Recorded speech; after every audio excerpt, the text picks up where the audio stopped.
Fala pessoal, tudo bem com vocês? Em mais uma atuação terrível do Corinthians na Sul-Americana, a vitória veio do jeito Corinthians, o chamado gol cagado. Sim, ele deu a vitória e manteve o Corinthians vivo por uma vaga nas oitavas. Vou falar sobre isso, mas também tem muito mercado da bola. Bora falar do Timão e notícia boa. Bora se inscrever? Já se inscreveu? Obrigado se você já se inscreveu. Se não, por favor, não custa nada inscrever-se. É o botão ali, clique em inscrever-se, vamos nessa. É aquele gol cagado, aquele gol chorado, aquele gol Corinthians, né? Aquele 0-0. Foi dessa maneira que o Corinthians venceu o Racing do Uruguai, porque não há outra explicação. Eu não consigo traduzir para vocês de uma forma mais objetiva do que essa. O Matheus Bidu, num biquinho, numa bola rebatida na entrada da área, contando com um desvio, a bola entra no cantinho, o goleiro nada pôde fazer e desta feita, o Corinthians, no seu segundo chute a gol no jogo, conseguiu a vitória sobre o inqualificável Racing do Uruguai. O Racing do Uruguai, ele é terrível, ele é tenebroso, ele não existe, ele é desesperador. E o Corinthians conseguiu fazer 1-0 nos dois jogos, né? Na Neoquímica Arena e também em Montevidéu. Antes disso, uma falta no primeiro tempo que o Romero cobra e o goleiro quase cai para dentro do gol, mas acaba fazendo a defesa numa bela cobrança até do Romero. E foram os dois chutes que o Corinthians deu no gol. É isso. É isso que aconteceu. Esse é o resumo. Uma escalação do Dorival Júnior que não vislumbrava muita coisa, mas assim, imaginava eu que, independentemente da escalação, o Corinthians teria condições suficientes para vencer o Racing do Uruguai. Mas fica difícil, porque aqui vai uma crítica ao Dorival, que eu entendo, ele está chegando, ele tem uma missão muito clara, que é recuperar fisicamente esse time, que é abrir o elenco, né? Quando eu digo abrir, é descobrir novas peças alternativas, é tentar conhecer todo mundo, dar oportunidade para todos e observá-los para que todo mundo tenha a sua chance. Isso o novo comandante normalmente faz, do tipo assim, eu cheguei, vamos resetar tudo, vou dar chance, oportunidades e ali na frente vou fazer as minhas escolhas. Só que, Dorival, nós não estamos em janeiro. Nós não estamos na quarta, quinta rodada do Paulista. Nós não estamos num amistoso de pré-temporada na Florida Cup. Nós já estamos em maio e as competições elas estão a todo vapor. E o Dorival me parece que esteja testando ainda. Que esteja rodando o elenco, que esteja gerindo fisicamente. Ok, me parece que há um reflexo físico importante da corda esticada no Paulista. Não à toa, a comissão técnica do Dorival chegou e os caras não repetem escalação. E mais do que isso, colocam mistões e reservas o tempo inteiro. E tá muito claro que a Sul-Americana não é uma prioridade na medida em que sempre na Sul-Americana vem a preservação. Já falei pra vocês que eu não consigo entender. Acho a Sul-Americana, por mais que minimizem, porque é Série B da Libertadores, com times ruins e tudo mais, vale taça. E é o que o Corinthians está disputando. O Corinthians não está disputando a Libertadores. Já poderia ter estado, né? Esteve na pré. Poderia ter estado na fase de grupos e por incompetência não está. Então, o que lhe cabe à Sul-Americana, joga sério. Joga pra ganhar. Joga pra ser o primeiro. É isso que eu espero do Corinthians. Porque, gente, é um torneio continental que te dá dinheiro em premiação e não é pouco, não. Te dá um prestígio internacional. E isso envolve tantas outras coisas quando você capitaliza isso, né? Quando o Corinthians tem os seus jogos transmitidos para outros países. São esses jogos que a galera procura. Não são os jogos do Campeonato Brasileiro. São jogos de Copa. É isso que o torcedor gringo, o torcedor brasileiro que está lá fora, o torcedor do Corinthians espalhado pelo mundo quer consumir. E quando o time vai bem, ele avança, ele é campeão de uma Copa, por exemplo, você ganha em produtos licenciados, em receita de outras maneiras, em patrocínios pontuais. Você tem muitas maneiras de capitalizar esse teu sucesso. Além da premiação propriamente dita da Copa, você ganha uma vaga na Libertadores, uma vaga na Recopa, uma vaga no campeão dos campeões lá, disputando um título com o campeão da Liga Europa. Cara, é prestígio. Agora, o Corinthians sempre andou para a Sul-Americana, nunca quis a Sul-Americana. Eu não estou dizendo que por isso, que se fosse diferente e tal, que isso minimiza o fato do Corinthians jogar mal. É isso que eu estou querendo dizer. Não é isso, não é só porque não quer. O Corinthians está jogando mal, mas é que, cara, a postura é inaceitável. É inaceitável. E a gente tem percebido isso. E o jogo de hoje só comprovou, ainda mais na escalação. O Dorival escalou o Alex Santana de primeiro homem, o Charles e o Rian à frente dessa primeira função, que é do Alex Santana, e depois o Romero, Thales Magno e Héctor Hernandes. Nos nomes, você não vê que é um time ruim, né? O Matheus Bidu na esquerda, o Léo Maná na direita, o André Ramalho e o Tchoca entre os zagueiros. Esse foi o time do Corinthians. Agora, é um time que não se repete. E que aí fica difícil você ter entrosamento, você ter envolvimento, você ter conexões. Você não se estabelece como time. Eu não sei qual é o time do Corinthians, do Dorival. Eu não sei qual é a escalação dele. Eu não sei... Ok, a gente sabe que tem alguns ali que são titulares, né? Que ele coloca no segundo tempo para dar uma reforçada, né? O Carrilho, o Yuri Alberto, o Coronado. Eu entendo isso. Agora, se ele muda o tempo inteiro, com o argumento da questão física, não sei, mas nesse momento da temporada, você vai ter impacto no jogo. Você não vai conseguir desenvolver um futebol interessante. Só que nessa hora, não dá mais, cara. Vai ter uma pausa de um mês aí pro Mundial. Espera esse momento para fazer a preservação física. E eu já me convenci, né? Que até lá, até a volta, até em julho, o Corinthians não vai ter um time consolidado com o Dorival. Porque ele tá demorando para montar essa equipe justamente por esse argumento da questão física. Só que assim... E as necessidades? E a necessidade de você montar uma equipe com conexão, com entrosamento, com elan. E aí? Como é que faz? Não acontece. Então, assim, tô muito preocupado, porque eu sei que é pouco, eu sei que é cedo, eu sei que o Dorival tá chegando, mas, cara, até agora, o que a gente viu? O que a gente viu? Eu nem sei dizer pra vocês o que eu vi do Dorival. Nos 2 primeiros jogos ali, eu pensei, pô, legal, ele tá mudando o repertório, ele tá, como eu disse pra vocês, né, dando mais oportunidade, fixando o Maicon ali de primeiro volante, ok, deixando o Ranieri um pouco mais solto lá na frente, ok, não tomou gol no primeiro jogo, aí no segundo foi aquela maluquice contra o Inter e tal, 4-2, o Coronado, pô, ele tem falado do Coronado aqui e tudo mais. Cara, não dá. O Coronado não foi fixado como esse cara, o substituto do Garro. A defesa não tá afirmada. Hoje jogaram o André Ramalho e o Tchoca.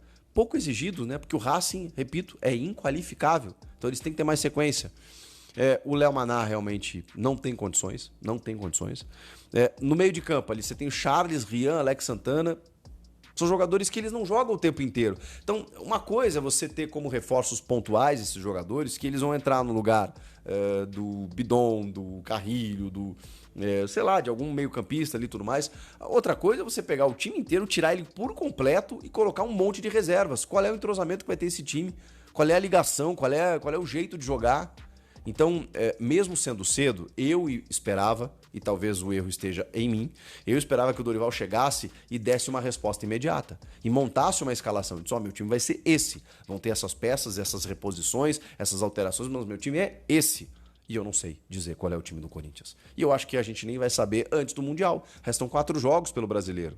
Outros 2, um pela Copa do Brasil e outro pela Libertadores. Então, no caso Sul-Americana, que é a última rodada, contra o Huracan. Então, assim,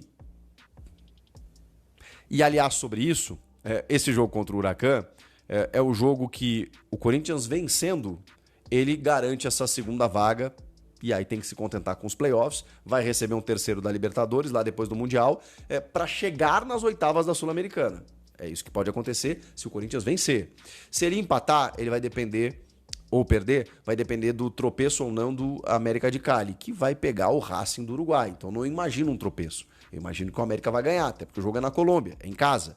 Então a tendência é que o América ganhe, obrigando o Corinthians a ganhar do Huracan, pelo menos para se classificar, porque senão o Corinthians pode ficar, inclusive, fora dos playoffs. E aí estaria já na fase de grupos eliminado da Sul-Americana, o que seria um vexame, né? Olhando esse grupo, com esses times...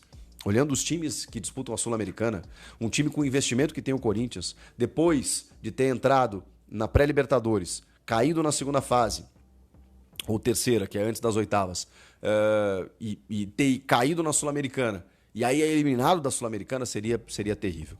Mas o Corinthians ainda pode ser primeiro do grupo, inclusive, porque ele vai enfrentar justamente o Huracan.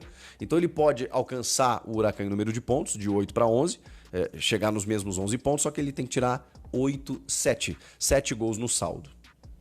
E aí é mais difícil. Ele tem que fazer uma goleada de 4-0 no Huracan, fora de casa, para garantir de vez a primeira colocação no grupo. Tudo que for abaixo disso mesmo com uma vitória simples, 1-0, 2-1, 2-0, o Corinthians classifica, mas em segundo. Então, o primeiro critério é saldo de gols, não é número de vitórias. Então, depois dos pontos, é saldo de gols. O Corinthians igualaria com o Huracan em 11 e teria que tirar 7 no saldo. É a única chance de chegar em primeiro. Mas mais do que isso, é o que o jogo simboliza. De um Corinthians que pouco atacou, o Thales Magno virou um jogador absolutamente inútil, porque ele só toca de lado ou toca para trás. Tentou 2 jogadas pessoais ali no segundo tempo, em que ele acabou sofrendo faltas na entrada da área, e eu pensei assim, caramba, pelo menos tentou uma, porque ele não tenta. Ele não vai para cima, e ele tem essa característica, mas ele virou um jogador burocrático. Ele faz exatamente as mesmas coisas, previsível. E o Thales Magno sempre foi, pelo menos a gente imaginava que fosse o cara do improviso. O Héctor Hernandes recebeu poucas bolas. No segundo tempo entra a cavalaria, né? Com o Carrilho, Coronado, o Yuri. O Carrilho tá muito pro lado direito, mais como ponta mesmo, né? Ele atacava o espaço pelo lado direito com o Ramon, né? Mas ele sempre foi um meio-campista com o Ramon. Ele sempre foi atacante de origem. É o Ramon e o Emiliano que transformam ele em meio-campista no Al Hilal. E aí depois no Corinthians também. E ele joga uma enormidade, caindo muitas vezes pela direita. Agora, deslocado como ponta, aí eu tô achando um pouquinho estranho também. Porque o Carrilho, na ausência do Garro, é aquele cara construtor. Você ter Rian, você ter Charles, você ter Alex Santana, o cara que vai fazer e dar dinâmica pro teu time é justamente o Carrilho. Melhor jogador do Corinthians em 2025. Você vai colocá-lo numa ponta? Desperdiçando a sua criatividade? Também tô achando estranho. Então, assim, tem muitas coisas que ainda não aconteceram com o time do Dorival que a gente dá o devido crédito, a devida paciência, aquela coisa toda. Agora, não somos nós. É o tempo que não permite com que você pare muito para pensar.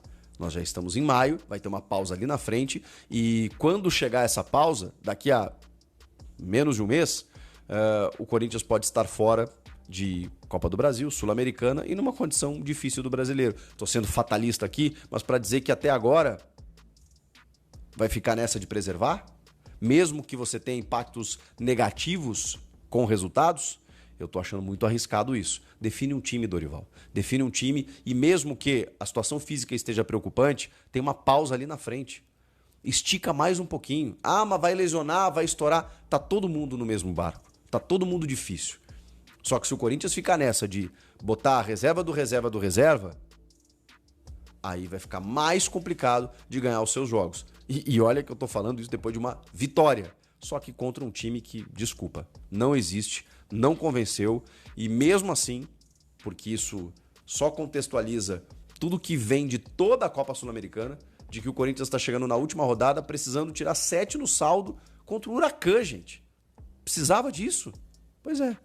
Porque o Corinthians tá nem aí para essa Sul-Americana. Então, beleza. Que caia de uma vez, foque no Brasileiro e na Copa do Brasil, porque eu entendo a noia, o temor dos últimos 2 anos com relação ao risco de rebaixamento. Esse ano, desculpa, gente, o campeonato, primeiro, tá começando. Segundo, investiu pra caramba, tem elenco pra se manter. Ok, não significa muita coisa, mas vamos lá, né?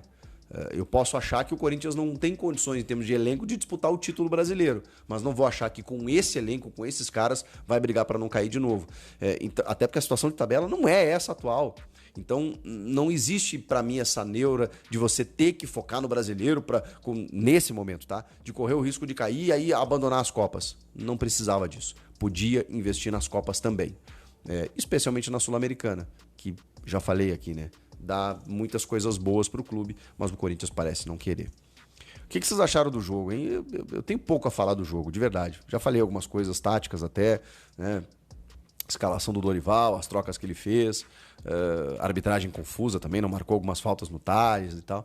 Mas assim, muito pouco, né, gente? Muito pouco. O Memphis Depay, que sofreu um entorse no tornozelo direito, tá tratando. Ele vai jogar contra o Santos? Cara, o Corinthians ainda não chegou a essa conclusão, então por isso eu não posso cravar para vocês. O que eu posso cravar é que o jogador quer jogar, tá? Ele quer estar em campo contra o Santos no próximo domingo. Aí dá para ver que não é mimimi do cara, realmente ele sofreu uma lesão, né? Porque tinha gente desconfiada, né? Que ele erra a cavada, depois sofre uma lesão na segunda-feira. Vocês também, né? Enfim, é um monte, né, de teorias da conspiração. mas uma fonte bem segura, tá, dentro do clube, inclusive jogadores me falaram que ele quer jogar, ele falou que quer jogar, quer estar em campo, só que não vai depender dele, não é somente dele, né? O departamento médico, o departamento físico do Corinthians precisa liberar, a comissão técnica do Dorival Júnior precisa liberar, né? Às vezes eles vão entender que o Memphis não está 100% e não pode colocar o jogador em campo, então aí não tem condição, né? Mas se depender, presta atenção no que eu vou falar, né? Você vê que é bem diferente do Neymar, que aqui o adversário é o Santos, o Neymar não vai estar em campo, não volta, isso, né? Se depender do Memphis, ele joga domingo, só que ele pode entrar em campo e não vai estar 100%, claro. Agora, vamos ver como que vai terminar essa história. O Corinthians está avaliando, né, se coloca ele em campo ou não, como é que vai estar, vai esperar até o sábado, né, para saber se ele vai ter condições para o jogo no domingo. Ainda o Corinthians quer esperar um pouquinho mais, já que ele está com vontade, quer jogar, o Corinthians quer, né, fazer mais um trabalho no sábado para colocá-lo em campo no domingo. Quer dizer, a expectativa você pode ter, tá? Esperanças do Memphis estar em campo. Ranieri, esse vai estar em campo, tá? É um quadro mais tranquilo e deve estar, né, presente na partida. Depois a gente fala para você uma provável escalação, né, do Corinthians, porque depende do Memphis, depende do Ranieri. Enfim, volta Félix Torres, né? Pelo amor de Deus. O Anchileri volta na lateral esquerda, o Bidu que foi bem. Nós vamos, né, trazer isso para vocês no Café da Fiel. Se quiser esboçar rapidinho, o Hugo Souza no gol, o Mateuzinho, André Ramalho, ministro da Educação, e o Anchileri. No meio campo, né, se o Memphis jogar, vão ser 2 linhas de 4. Então a linha de 4 pode ser com Carrídio, com Martínez, né, com o Ranieri e na esquerda o Michael, o Bidon, enfim, não sei como que ele vai fazer, tá? E lá na frente o Memphis e o Yuri. Então tem que ser uma linha de 4. Carrídio, ele gosta muito do Michael, né? Então pode ser Ranieri, Martínez, Ranieri e Michael na esquerda. Não sei se ele vai fazer isso, o Michael tem saído com a bola. Enfim, ou o Bidon na esquerda e o Martínez no banco. Acho que ele deve pôr o Bidon na esquerda, aí põe o Martínez no banco e o Michael e o Ranieri de volantes. Talvez seja esse o time do Corinthians para enfrentar o Santos. Comente aqui embaixo e deixe o seu like. Eu falei para vocês que tá tudo parado em relação a reforços e não mudei não, tá? Tá tudo parado mesmo, mas eu descobri mais um nome, tá? Eu vi mais um nome aqui de um jogador que o Corinthians estava negociando e pediu para dar uma parada, tá? Esses jogadores, essas negociações podem ser retomadas depois desse tumulto todo. Quais são essas negociações? O goleiro Matheus Magalhães, não é? E outros jogadores que o Corinthians tem interesse. Esse é um deles, tá? Então, o Corinthians estava negociando o empréstimo do João Marcelo, atacante do Atlético Mineiro de 20 anos. É aquele mesmo que o Corinthians tentou contratar do Guarani no início do ano, depois do Campeonato Paulista, aliás, mas perdeu para o Atlético Mineiro, que foi mais rápido e contratou. Agora o Corinthians quer contratar ele do Atlético Mineiro. Cara, não dá para entender, né, velho? O cara era barato, dava para ter comprado ele do Guarani, né? Tá aqui do lado, o Atlético Mineiro vem, leva o cara, agora vai tentar contratar o cara por empréstimo do Atlético Mineiro. Porque lá ele não tá bem. É destro, né? 1,82 m. Eu peguei uns números aqui com o Klaus, né? Ele chegou no Atlético Mineiro, fez 7 jogos, nenhum gol, tá? Foi reserva em todos os jogos, somando a minutagem dos 7 jogos, atuou só 71 minutos, quer dizer, menos de uma partida. O último jogo foi na derrota por 3-2 para o Desportes Iquique, né? Pela Sul-Americana, jogou só os 5 minutos finais do jogo, entrou no lugar do Rômulo, zagueiro, né, para tentar um empate no desespero. Veio do Guarani, onde ficou 2023 e 2024, aí você lembra bem, fez 9 gols em 13 jogos no Sub-20, foi bem na Copa São Paulo, eu lembro, e subiu para os profissionais. Fez um jogo no profissional, voltou para o Sub-20, enfim, na formação dele passou por Monte Azul, Rio Preto, Barretos, Atlético Tubarão do Paraná, Tanabi de São Paulo antes de chegar ao Guarani. Tem contrato com o Atlético até dezembro de 2029, tá? O Corinthians tem ele na lista, estava conversando para contratar, mas mandou parar tudo, beleza? Quando voltar, esse nome aqui vai estar na lista. Fala, Fiel. Após a vitória por 1-0 contra o Racing do Uruguai pela Copa Sul-Americana, o técnico Dorival Júnior não poupou críticas à atuação do Corinthians. Em entrevista coletiva, o treinador destacou a morosidade da equipe e ressaltou a importância de reforços para a sequência da temporada. Vamos conferir os detalhes. Segundo o portal UOL, Dorival Júnior afirmou que o Corinthians foi moroso e pouco inspirado durante a partida contra o Racing do Uruguai. O técnico também mencionou a necessidade de rodízio no elenco devido aos desgastes físicos dos jogadores. Além disso, Dorival comentou sobre a importância por reforços na janela de transferências no meio do ano, destacando que o clube está atento ao mercado para suprir as carências do elenco. As declarações de Dorival Júnior evidenciam a preocupação com o desempenho da equipe e a necessidade de ajustes para alcançar melhores resultados. A busca por reforços e a gestão do elenco serão fundamentais para o Corinthians manter-se competitivo nas competições que disputa. E aí, nação corintiana, o que vocês acharam das críticas de Dorival Júnior? Quais posições vocês acham que o Corinthians precisa reforçar? Deixem suas opiniões nos comentários, curtam o vídeo, se inscrevam no canal para mais atualizações sobre o nosso Corinthians e vai Corinthians!